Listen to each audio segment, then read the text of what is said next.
大家好，歡迎收睇今節嘅馬詞隨記。今節隨記繼續同大家一齊去追擊河馬呢隻大怪獸。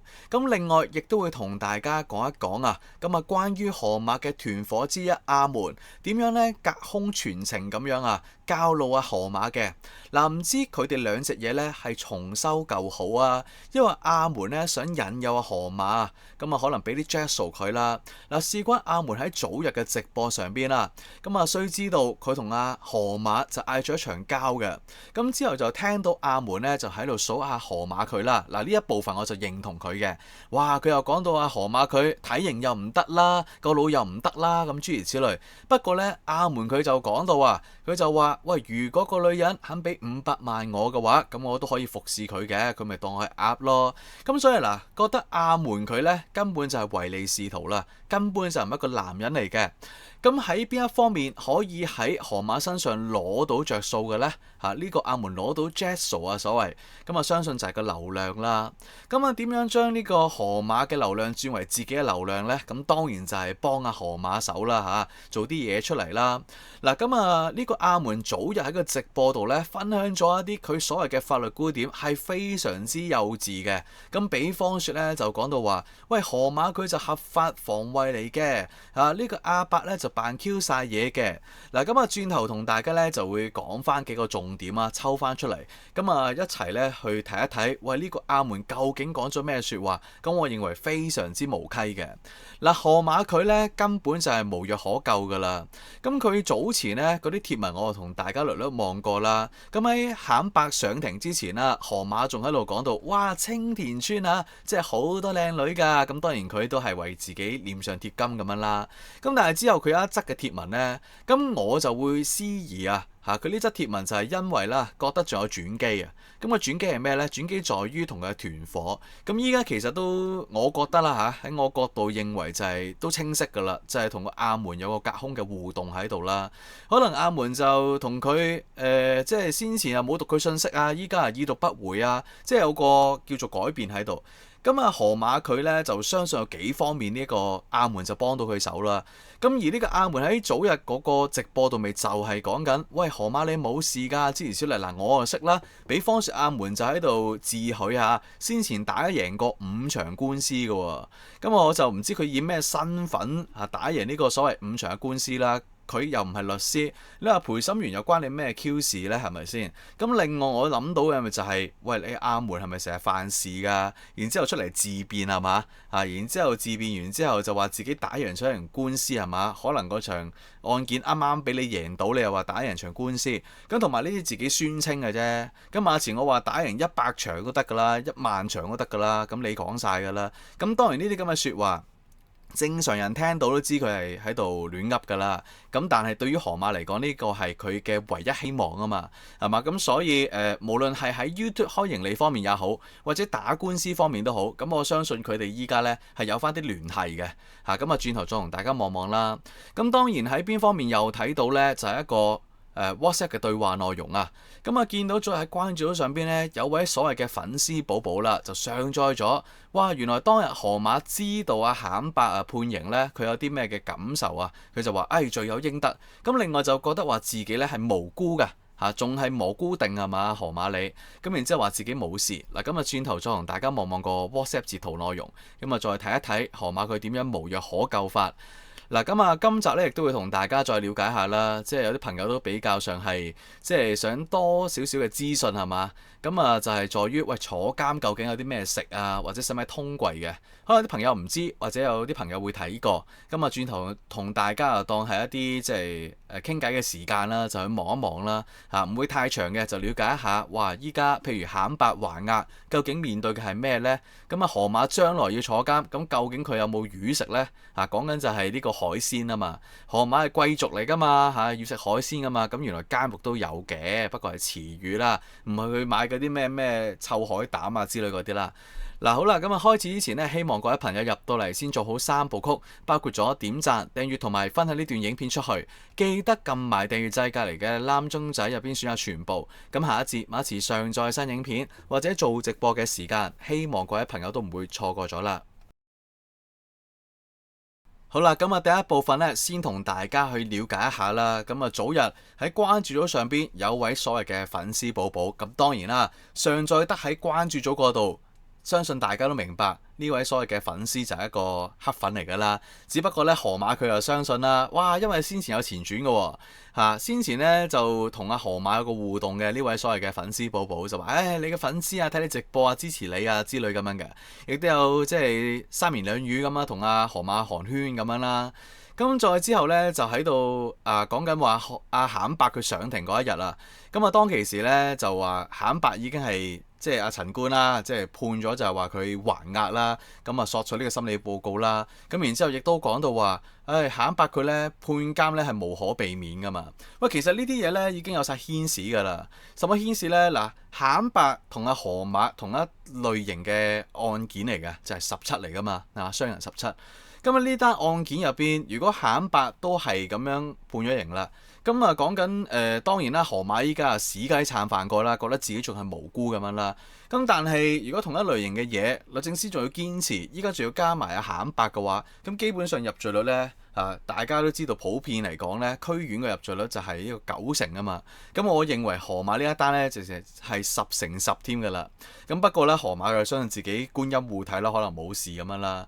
咁但係河馬係完全唔知驚，完全唔識屎字點寫㗎。OK 咁啊，佢話講咩呢？咁見到嗰位粉絲話：喂，佢坐監咯喎，係嘛？講緊阿鹹伯，咁你點睇啊？咁阿河馬就話：喂，佢罪有應得。咁然之後位粉絲又話：喂，我擔心遲啲你欲言又止咁啦，即係，唔知會點判啊？咁樣。咁啊，河馬可能仲相信呢一位所謂嘅粉絲係關心緊佢啦。咁於是回覆咗一句嘅，佢話：我係無辜嘅，我一定係會冇事嘅，唔使擔心嘅咁樣。咁當然啦，呢個係河馬主觀嘅願望啦。咁正如佢講到話咩青田村多美女啊，咁或者即係喺佢嗰啲咁嘅野生捕獲照片入邊呢，其實望到佢嘅樣啦，佢仲係得戚戚嘅喎。即係我感覺上佢係仲係好得戚啊！你影我咯，係咪先？我唔係醜怪嚟㗎，係嘛？我係網紅嚟㗎，係嘛？你中意影咪影咯，嗰一隻嘅喎，即係佢覺得自己係冇問題㗎，完全做呢世人咧，完全覺得自己係冇錯冇問題咁樣㗎。去到鹹伯依家都被即係安排啦，要還押啦，咁嚟緊即係判坐監呢樣嘢都係絕對嘅事啦。咁河馬同佢同一單嘢，依家再有埋鹹伯呢一個控方證人喺度，咁基本上都冇得走雞嘅。咁但係河馬仲係堅持呢樣嘢先夠膽屎啊嘛，仲話自己係無辜，有咩無辜啫？證據確鑿。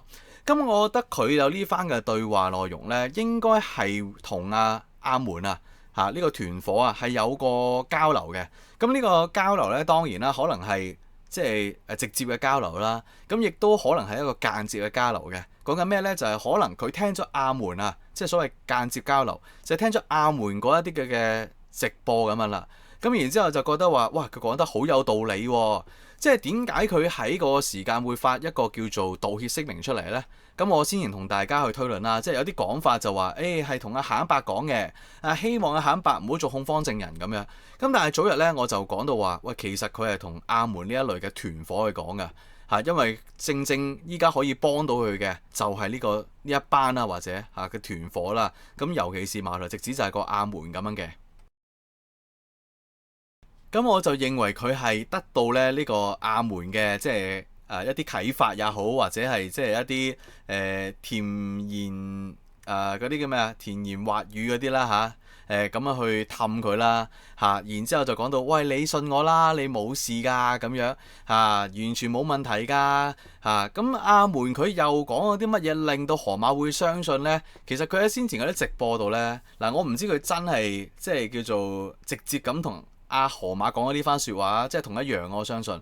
一話佢係透過直播嗰度呢個大氣電波係嘛？咁然之後阿河馬大家知嘅啦，佢網癮咁大雖然佢都講咗話咩開盈利有啲阻滯啦，呢個 WhatsApp 其實有好多牽涉喺度嘅。咁先前話點解唔做直播啊？河馬你佢都話喂 YouTube 開盈利啊！講緊5月13號嗰一個嘅短訊啦晏晝6:42呢一個話開盈利有啲阻滯咁樣啊嘛，咁所以就開唔到盈利。咁依家幫到佢手嘅固然之就係講緊話呢個開到盈利，又係佢團伙之一嘅阿門啦。咁另外一邊廂我相信佢亦都真係好大機會係直接接觸阿門㗎啦。咁但係就可能阿門要求佢做一個道歉聲明啦。係嘛？咁我先至即係幫你手啦，咁樣係咪先？冇理由咁樣你唔俾個下台階咁樣大家噶嘛，係咪先？咁所以呢個河馬應該就係接觸咗亞門之後就整咗呢個道歉聲明出嚟嚇，同佢講就係呢番説話啦嚇，做得唔夠好啊，大人有大量。不過呢個都係互相利用啊，兩隻嘢係咪先？嗱咁啊，講起亞門咧，究竟講咗啲乜嘢會令到河馬覺得自己冇問題呢？而我覺得係好荒謬嘅呢。咁最主要有幾點啦。咁第一呢個亞門就講到話阿河馬佢就係呢，因為成單案件佢係一個受害人嚟㗎。咁而控方嗰度咧，還幫辦就要做呢個河馬啦。咁於是乎話，本身坎伯咧，如果唔做控方證人嘅話，佢係好大機會甩到嘅。咁當然依家佢都即係呢個亞門都話河馬好容易甩到啦嚇，用佢嘅方法咁樣啦。咁或者相信佢嘅話啦。咁但係只不過咧就係話點解控方要安排坎伯做控方證人？就係因為證據唔夠。咁然之後，本身呢單嘢呢，其實就好簡單嘅啫，好容易嘅啫，就係河馬根本上就係自衛根本就冇問題嘅。咁但係依家控方就用咗呢個方式咁樣，咁就話到對河馬唔公平喎。咁於是乎咪諗住到期時河馬自辯嗰陣時咁就同個官講話：喂，依家法庭對我唔公平，就揾咗個控方證人咁樣，我就冇證人嘅，我就冇律師嘅咁樣呢。咁如果信呢個亞門講嘅説話呢，信佢一成雙目失明啦，大佬。咁控方點解揾得控方證人？當然唔係在於就係話得呢個證據喺度啦，係嘛？仲有先前同大家講到嘅人證啦，係咪先？有保安員，有呢一個嘅鄰居物證啦，就係醫療報告等等㗎啦。所以我覺得依家成件事係想個法庭因為知道阿河馬一定喺度扭擰㗎啦。因為佢唔請律師啊嘛，到期時肯定亂咁肥亂咁講嘢嘅。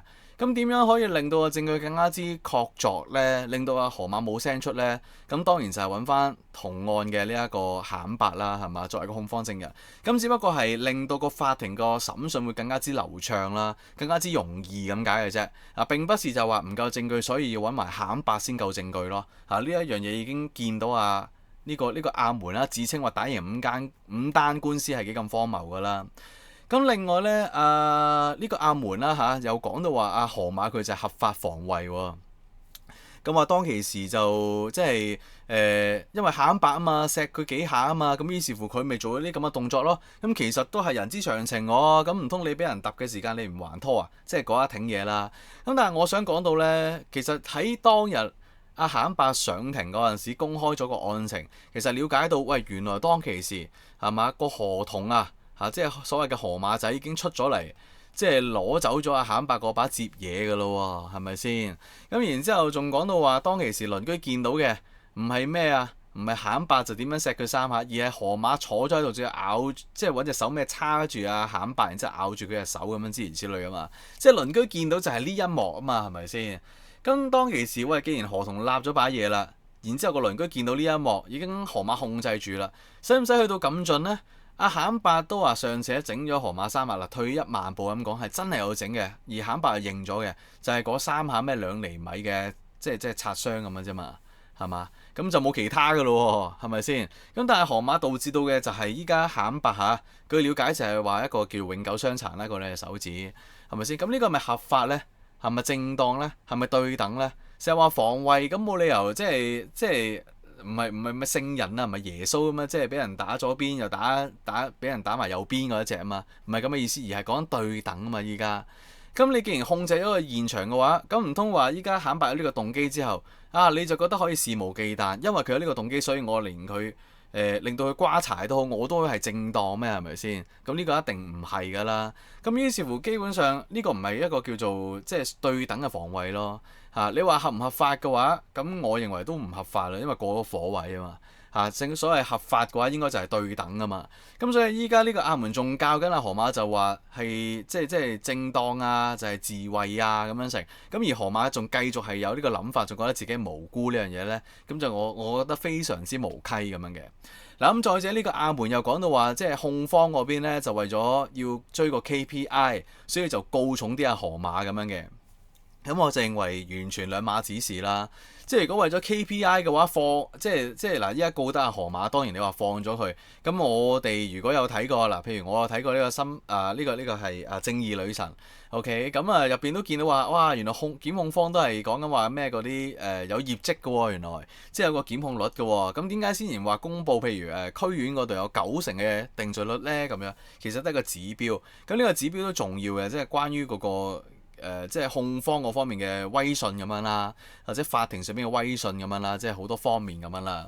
咁你問我，如果呢個所謂嘅 KPI，咁係咪要從簡而入手呢？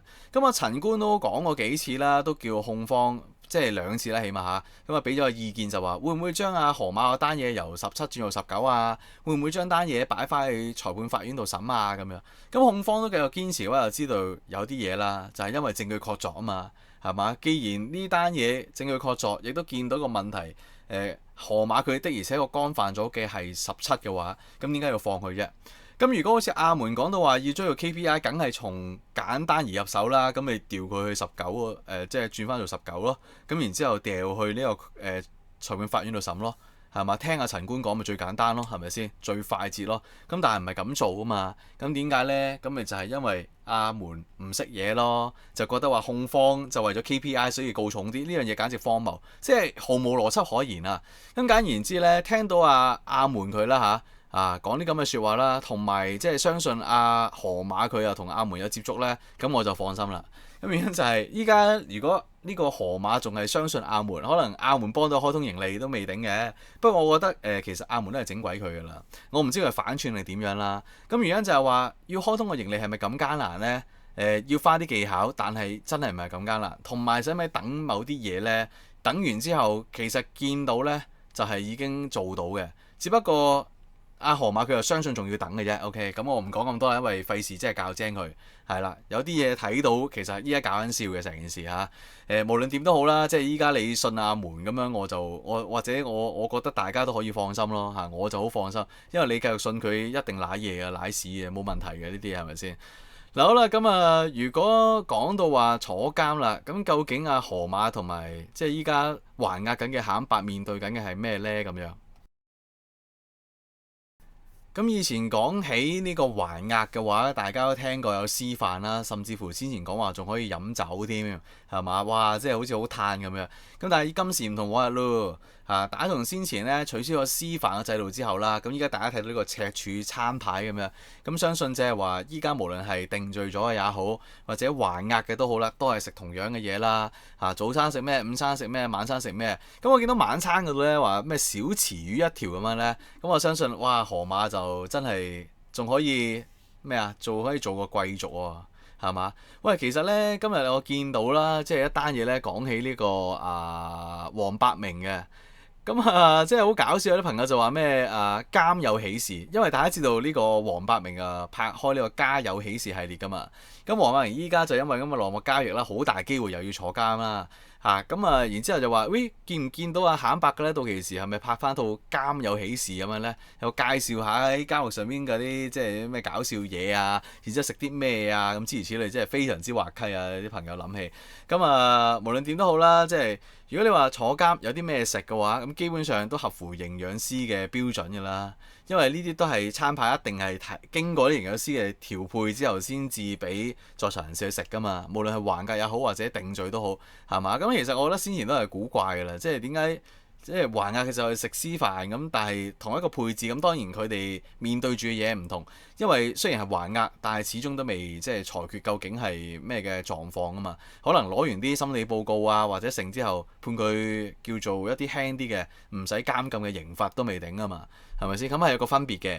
咁但係你話食嘅話，大家都人類嘅話食呢啲即係有營養啊，咪有魚食咁樣，係咪一個大問題呢？咁其實都相信唔係咯。咁即係個河馬到期時即係有海鮮食啊！大家知道就係呢個池魚咁樣嘅，唔係得嗰啲咩豬肉啊、牛肉啊咁樣食。咁當然啦，講起嗰啲咩大時大節啊咁樣，聽講呢，即係你話端午節就唔會有粽食嘅。咁但係你話新年嗰啲時間呢，好似話加啲咩春卷啊、雞翼，即係話雞髀嗰啲之類咧都有咁樣嘅，係啦。咁另外呢，即係有啲朋友可能仲停留喺先前嗰啲咩《家有瘋人》年代咁嘅通櫃啊、成啊，咁但係原來早年嘅時間啦，睇翻一啲網友分享嘅截圖，咁原來2012年開始已經引入咗咯，即係講緊10幾年前添咯，就話有個 X 光身體掃描器㗎啦嚇，電子通櫃啊叫做，依家唔係人手通櫃啊，唔係當年嗰啲咩阿發哥嗰一挺啊。通櫃啊，人手嗰一隻啊，或者呢個咩嗰度審史官係嘛嗰啲塞隻雞髀入去，即係嗰啲咁嘅嘢啦唔係嗰啲嘢啦咁依家講緊就係電子化嘅係啦，咁係咯，嗰啲屏幕啊、嗰啲成啊、啲截圖啦，咁大家可以睇一睇啦。原來係咁樣去睇翻，你究竟體內有冇收埋咗啲違禁品喺入邊啊？未必係一啲藥物嚟嘅，可能係其他嘢，係雞髀啊或者麻雀啊係嘛？即係大家如果諗翻起嗰套咁嘅劇集啦。咁啊，郭文輝咁樣收埋啲嘢入邊，請嗰個獄卒去食咁樣，即係諗起嗰一幕都幾滑稽。但係無論點，依家相信夏肯伯佢面對住嘅嘢應該就唔使話人手嘅。咁但係唔知呢幾日點樣呢？佢下過程點樣呢？咁聽講友台嗰度呢，就話要等到夏肯伯即係正式可以叫做探監嗰陣時先至會有啲新消息啦。咁都係期待住嘅。唔知夏肯伯一適應未啦做咗咁耐正常人。雖然佢吹噓自己係咩飯鏟頭啊、牛哥咁樣啫，咁但係唔係識到河馬嘅話，都唔會有咁大嘅轉變。咁突然間去到呢個即係臨老嘅時間要坐監，咁究竟佢依家適應咗未，或者有啲咩感受？呢個都好期待嚇。咁無論點啦，我特別期待就係6月3號夏肯伯即係上庭受審嗰陣時，即係應該唔係受審啦，出裁決應該咁講判刑嗰陣時啦，唔係裁決添啊，定咗罪啦嘛，即係話佢有啦嘛。有罪啦嘛，咁究竟係咩嘅刑罰呢？咁我覺得都係有個前瞻性，可以睇到河馬佢究竟之後面對住嘅刑罰係幾多？因為河馬相信佢同一單即係17嚟嘅，究竟會有幾重呢？一定係會重過夏肯伯。咁夏肯伯佢都有啲叫做減刑因素喺度啊，譬如佢係招刑啊，係咪先？另外佢做控方證人啦。咁河馬係冇噶嘛？咁如果依家坊間上面都覺得話夏肯伯佢起碼都1年嘅，咁河馬起碼都多過佢半年啦，係嘛？即係咁樣推論嘅話，係嘛？罪加一等點解又唔招？然之後仲要講到自己冇錯，係嘛？冇悔改之心啊，諸如此類，一啲減刑因素都冇。咁另外佢要揾人寫求情信，咁揾邊個呢？揾嗰啲社工啊，係嘛？咁揾阿門啊，唔係話？係咪先？諗起都滑稽啦，咁所以睇一睇啦，6月3號啦，都時間好快噶啦。咁夏肯伯佢會判幾耐啦？咁再同大家睇下啲咩跟進。咁呢幾日當然如果有啲咩消息，我都會同大家再分享翻啦。咁呢希望大家就對於今節嘅分享有啲咩嘅諗法，歡迎喺留言板度講嘅。咁馬前用翻心心或者文字回應翻大家。咁另外希望大家做好3部曲繼續支持馬前，我包括點讚、訂閱、分享，記得撳埋訂閱掣隔離嘅欄鐘仔入邊選下全部。希望下一節再有各位朋友嚟收聽馬前嘅節目。多謝晒大家嘅時間，祝願各位朋友身體健康，生活愉快。我哋下一節再見，再會。